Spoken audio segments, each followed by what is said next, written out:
सुप्रभात बच्चों, मैं सोनिया सिंह इतिहास की कक्षा में आप सभी का स्वागत करती हूँ। आज हम पाठ 2 यूरोप और भारत का अध्ययन करेंगे। पिछले पीरियड में हमने उपनिवेशवाद, साम्राज्यवाद, पूंजीवाद का उदय आदि का अध्ययन किया था। आज हम इसके आगे के भाग का अध्ययन करेंगे। तो आइए शुरुआत करते हैं। ब्रिटिश ईस्ट इंडिया कंपनी का भारत में साम्राज्यवाद। भारत में अपना व्यापारिक एकाधिकार प्राप्त करने के लिए यूरोपीय सत्ताओं के बीच कांटे की प्रतिद्वंदिता चल रही थी। प्रतिद्वंदिता का मतलब होता है competition. British east India company, आपको पता होगा कि जो ब्रिटिश ईस्ट इंडिया जो कंपनी है वो भारत में अपना साम्राज्यवाद स्थापित करने के लिए बहुत सारे उन्होंने प्रयत्न कर रहे थे। और यूरोपीय जो सत्ता थी, आपस में जो यूरोपीय जो ये थे, उनके बीच में क्या हो रही थी कि भारत में अपना व्यापार स्थापित करने के लिए उसका एकाधिकार, मतलब कि सिर्फ हम ही उस भारत में व्यापार करेंगे, इसके लिए आपस में यूरोपीय जो सत्ताएं थी उसमें कंपटीशन चल रहा था। 1600 ईस्वी में अंग्रेजों ने भारत में व्यापार करने हेतु ब्रिटिश ईस्ट इंडिया कंपनी की स्थापना की। कब की? 1600 ईस्वी में। किसने की? अंग्रेजों ने भारत में अपना व्यापार करना था, इसलिए उन्होंने ब्रिटिश ईस्ट इंडिया कंपनी नामक एक कंपनी खोली, उसकी स्थापना की 1600 में। और इस कंपनी ने जहांगीर बादशाह, जहांगीर मतलब कि जो अकबर का जो बेटा था सलीम का नाम ही क्या है? जहांगीर। उस समय जहांगीर गद्दी पर विराजमान था और उससे परमिशन ली थी उन्होंने, अनुमति प्राप्त करके। क्या सबसे पहला जो उनका जो गोदाम था ब्रिटिश ईस्ट इंडिया कंपनी का, वह सूरत में खोला गया। और इस कंपनी द्वारा भारत का इंग्लैंड के साथ व्यापार चलता था। केवल पहले जहांगीर ने उन्हें परमिशन दी और सूरत में उन्होंने कारखाना खोला, और उसी कारखाने से क्या होता था, ब्रिटिश ईस्ट इंडिया कंपनी अपना व्यापार करती थी और धीरे धीरे उसने अपना व्यापार वहीं से बढ़ाना शुरू कर दिया था। अब अंग्रेज और फ्रांसीसियों के बीच संघर्ष। इसके बाद देखते हैं, भारत में चल रही व्यापारिक होड़ में अंग्रेज और फ्रांसीसी एक दूसरे के प्रतिद्वंदी थे।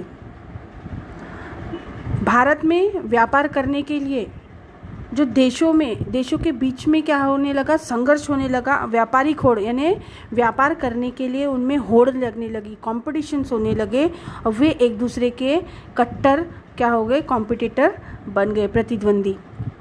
इन प्रतिद्वंदिता के चलते अंग्रेज और फ्रांसीसियों के बीच 3 युद्ध हुए। अब देखो, अंग्रेज और फ्रांसीसियों के बीच में भारत में व्यापार करने के लिए क्या हुए, 3 युद्ध हुए, और इन्हीं युद्धों को कर्नाटक युद्ध के नाम से जाना जाता है।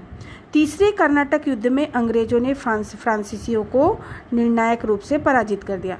अब जब तीसरा जो युद्ध हुआ उसमें अंग्रेजों ने क्या कर दिया, फ्रांसीसियों को बहुत ज़्यादा क्षति पहुंचाई और उन्हें पराजित कर दिया, उनको हरा दिया। जिसका परिणाम स्वरूप क्या हुआ कि भारत में ब्रिटिश ईस्ट इंडिया कंपनी के सम्मुख कोई भी ऐसा प्रबल दावेदार नहीं था जो उनके सामने क्या हो, प्रतिस्पर्धा कर सके, कंपटीशन कर सके। जिसकी वजह ही क्या हुई कि भारत में जो ब्रिटिश ईस्ट इंडिया कंपनी है उन्होंने अपने पैर बहुत मजबूत कर लिए। वे किसी भी देश को इंडिया में व्यापार करने के लिए छोड़ते ही नहीं थे, क्योंकि वे उन्हें पराजित कर देते थे। वे चाहते थे कि इंडिया में उनका ही एकाधिकार हो, वे ही व्यापार कर सके। और इसी प्रकार वह क्या करे, धीरे धीरे उन्होंने इंडिया में अपने पैर पसारने शुरू कर दिए, और जिससे क्या हुआ, ईस्ट इंडिया कंपनी का साम्राज्यवाद धीरे धीरे भारत देश में स्थापित होने लगा। इसके बाद हम देखते हैं, बंगाल में ब्रिटिश ईस्ट इंडिया कंपनी की सत्ता की नींव रखी गई। किस प्रकार बंगाल में ब्रिटिश ईस्ट इंडिया कंपनी की नींव कैसे रखी गई, वह देखेंगे कि बंगाल प्रांत भारत का अत्यंत समृद्ध संपन्न प्रांत था। बंगाल यह इंडिया का सबसे समृद्ध संपन्न, मतलब कि उसमें सारी चीज़ें वहाँ पर व्याप्त थी, पैसों से संबंधित सभी वहाँ पर भरपूर था। 1756 ईस्वी में सिराजुद्दौला बंगाल के नवाब पद पर आसीन हुआ था। ईस्ट इंडिया कंपनी के अधिकारियों ने मुगल शासक से बंगाल प्रांत में व्यापारिक सुविधाएं प्राप्त की थी और ये अधिकारी उन व्यापारिक सुविधाओं का दुरुपयोग करते थे। अंग्रेजों ने नवाब से अनुमति प्राप्त किए बिना कोलकाता में अपने गोदाम के चारों ओर बाड़ खड़ी कर दी। अब यहाँ पर जब 1756 ईस्वी में सिराजुद्दौला बंगाल का नवाब था और ईस्ट इंडिया कंपनी ने मुगल शासकों से बंगाल प्रांत में अपने व्यापारिक सुविधाएं उन्होंने प्राप्त की थी और जिसके स्वरूप क्या किया, उन्होंने जो उनको अधिकार मिले उसका उन्होंने दुरुपयोग करना स्टार्ट कर दिया। उन्होंने क्या किया, बंगाल में जो कोलकाता के जो गोदाम थे उनके आजू बाजू उन्होंने क्या कर दी, बाड़ खड़ी कर दीवार सी बना दी। परिणामतः सिराजुद्दौला ने अंग्रेजों पर आक्रमण कर कोलकाता का गोदाम अपने नियंत्रण में कर लिया।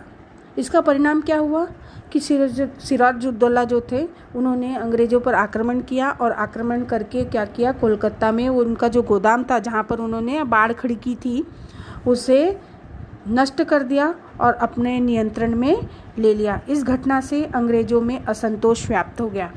रॉबर्ट क्लाइव ने कूटनीति का सहारा लेते हुए नवाब का सेनापति मीर जाफर को नवाब पद का प्रलोभन दिखाया और अपने पक्ष में कर लिया। अब जब सिराजुद्दौला ने कोलकाता में जो गोदाम थे वो अपने नियंत्रण में कर लिए तो इससे अंग्रेजों में बहुत असंतोष निर्माण हुआ और जो उस समय जो रॉबर्ट क्लाइव ने ऐसा कूटनीति का सहारा लिया, ऐसा षड्यंत्र रचा कि जो वहाँ के जो सेनापति था मीर जाफर उसने नवाब का पद देने का लालच दिखाया और लालच दिखाने के बाद में क्या कर लिया, उसे अपने पक्ष में कर लिया और 1757 ईस्वी में उसने प्लासी में नवाब सिराजुद्दौला और अंग्रेजों की सेनाएं आमने सामने आ गई। 1757 ईस्वी में प्लासी का जो युद्ध हुआ उसमें सिराजुद्दौला और अंग्रेज ये जो उनकी जो सेनाओं के भीतर क्या हुआ, बहुत बड़ा युद्ध हुआ और परंतु मीर जाफर के नेतृत्व में नवाब की सेना ने युद्ध में भाग नहीं लिया।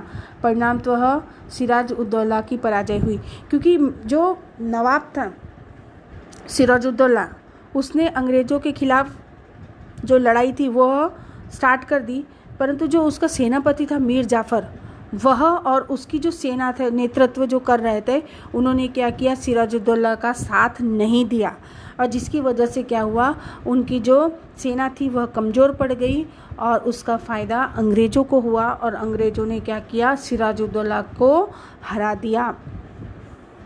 अंग्रेज़ों के समर्थन से मीर जाफ़र बंगाल का नवाब बन गया। फिर जो उसका सेनापति था मीर जाफ़र वह अंग्रेज़ों के समर्थन उसको मिल गया और फिर वह बंगाल का नवाब बन गया और आगे चल के उसके विरोध किए जाने पर अंग्रेज़ों ने उसके दामाद मीर कासिम को नवाब बनाया। मीर कासिम ने अंग्रेज़ों के अवैध व्यापार की रोकथाम करने का प्रयास करते ही अंग्रेज़ों ने मीर जाफ़र को नवाब पद प्रदान किया। अब देखो धीरे धीरे क्या हुआ कि जो मीर जाफ़र था, मीर जाफ़र बंगाल का नवाब बन गया, पर आगे चल के उसका विरोध किया जाने लगा और विरोध करने के बाद में क्या, अंग्रेज़ों ने उसका जो दामाद था मीर जाफ़र का, मीर कासिम, उसको नवाब बना दिया। और जब मीर कासिम भी अंग्रेज़ों के जो अवैध व्यापार था, यानी कि जो इलीगल वो व्यापार करते थे, जो अवैध था, उसको रोकथाम करने का प्रयास कर रहा था और उसको अंग्रेज़ों ने क्या किया, वह भी उसे अच्छा नहीं लगने लगा कि ये हमें हमारा व्यापार नहीं करने दे रहा है, तो फिर क्या कर दिया, उसको हटाकर फिर से क्या कर दिया, अंग्रेज़ों ने मीर जाफ़र को नवाब पद फिर से प्रदान कर दिया। बंगाल में चल रही अंग्रेज़ों की गतिविधियों पर अंकुश रखने के लिए मीर कासिम, अयोध्या का नवाब शुजा-उद-दौला और मुग़ल शासक शाह आलम ने अंग्रेज़ों के विरुद्ध एकत्रित अभियान चलाया। अब जो उसका जो दामाद था मीर कासिम मीर जाफ़र का, तो उसने अयोध्या का जो नवाब था शुजा-उद-दौला और मुग़ल शासक शाह आलम, इन सब के साथ में मिलकर उसने क्या किया, अंग्रेज़ों के विरुद्ध एक अभियान चलाया और 1764 ईस्वी में बिहार के बक्सर नामक स्थान पर यह युद्ध हुआ। इस युद्ध में अंग्रेज़ विजयी बने। इस युद्ध के पश्चात इलाहाबाद की संधि के अनुसार बंगाल के सूबे दीवानी अर्थात राजस्व इकट्ठा करने का अधिकार ब्रिटिश ईस्ट इंडिया कंपनी को प्राप्त हुआ। इस प्रकार भारत में अंग्रेजी सत्ता की नींव बंगाल में रखी गई। अब जो मीर जाफर था, जब वो नवाब बन गया और फिर से जो मीर कासिम वह अयोध्या के कुछ लोगों जो नवाब था उनके साथ मुग़ल शासक जो शाह आलम इनके साथ मिलकर क्या किया, उसने अंग्रेज़ों के विरुद्ध अभियान छेड़ दिया। और उनका युद्ध कहाँ पे हुआ, बक्सर में हुआ। और बक्सर में युद्ध होने के पश्चात अंग्रेज़ों ने क्या किया, उन्हें हरा दिया। और हराने के बाद इलाहाबाद में क्या हुई, एक संधि हुई। और संधि के रूप में यह हुआ कि जो भी राजस्व मिलेगा, टैक्स मिलेगा, वह इकट्ठा करने का अधिकार ब्रिटिश ईस्ट इंडिया कंपनी को होगा। इस प्रकार धीरे धीरे वह क्या हुआ, बंगाल में अंग्रेजी सत्ता की नींव रखने में मीर जाफर ने उनकी सहायता की। इसके बाद है अंग्रेज मैसूर संघर्ष। मैसूर राज्य के हैदर अली ने विद्रोह करके मैसूर राज्य को अपने अधिकार में कर लिया। हैदर अली की मृत्यु के पश्चात उसका बेटा टीपू सुल्तान मैसूर का सत्तासीन बना। अब मैसूर राज्य के जो हैदर अली नाम का जो राजा था, उन्होंने विद्रोह किया। विद्रोह कर क्या किया, अपने मैसूर का जो राज्य है अपने अधिकार में ले लिया। और फिर जब हैदर अली की मृत्यु हुई तो उसका जो बेटा था टीपू सुल्तान, वह वहाँ का राजा बना। उसने अंग्रेज़ों के विरुद्ध पूरे प्राण से युद्ध किया। अंततः 1799 ईस्वी में श्रीरंगपट्टनम में हुए युद्ध में टीपू सुल्तान की मृत्यु हुई। जो टीपू सुल्तान थे वे अंग्रेज़ों के विरुद्ध हमेशा खड़े रहे। उन्होंने अंग्रेज़ों को निस्तानाबूद करने के लिए बहुत युद्ध किए, परंतु 1799 में उनकी क्या होगी, श्रीरंगपट्टनम में मृत्यु हो गई। और इस प्रकार अंग्रेज़ों का मैसूर प्रदेश पर भी क्या हो गया, अधिकार हो गया। धीरे धीरे वे अपना पैर पूरे भारत देश में फैला रहे थे। सिंध पर अंग्रेज़ों का अधिकार। भारत में अपनी सत्ता को सुरक्षित करने हेतु अंग्रेज पश्चिमोत्तर सीमा की ओर मुड़े। उन्हें भय था कि रूस भारत पर अफगानिस्तान से आक्रमण करेगा। परिणामतः अंग्रेज़ों ने अफगानिस्तान पर अपना प्रभाव स्थापित करने का निश्चय किया। अफगानिस्तान में जाने वाले मार्ग सिंध में से होकर जाते थे, अतः सिंध का महत्व अंग्रेज़ों के ध्यान में आ गया और 1883 ईस्वी में उन्होंने सिंध को हड़प लिया। अब अंग्रेज़ों को धीरे धीरे यह समझने लगा कि भारत में अपनी सत्ता स्थापित करना बहुत ज़रूरी है। तो भारत में अपनी सत्ता सुरक्षित करने हेतु उन्होंने क्या, पश्चिमोत्तर की जो सीमा थी, पश्चिम जो राज्य थे उनकी जो सीमा की ओर वह धीरे धीरे चलने लगे। उन्हें भय था कि रूस भारत पर अफगानिस्तान से आक्रमण कर सकता है, क्योंकि अंग्रेज़ों को डर था कि दूसरा देश भी यहाँ पर आकर व्यापार कर सकता है। तो वह रूस से डर रहा था कि वह अफगानिस्तान से मिलकर क्या करने लगेगा, भारत पर आक्रमण करेगा। परिणामतः क्या हुआ, अंग्रेज़ों ने अफगानिस्तान पर ही अपना प्रभाव स्थापित कर दिया कि अफगानिस्तान को ही उसने जीतने का निश्चय कर लिया।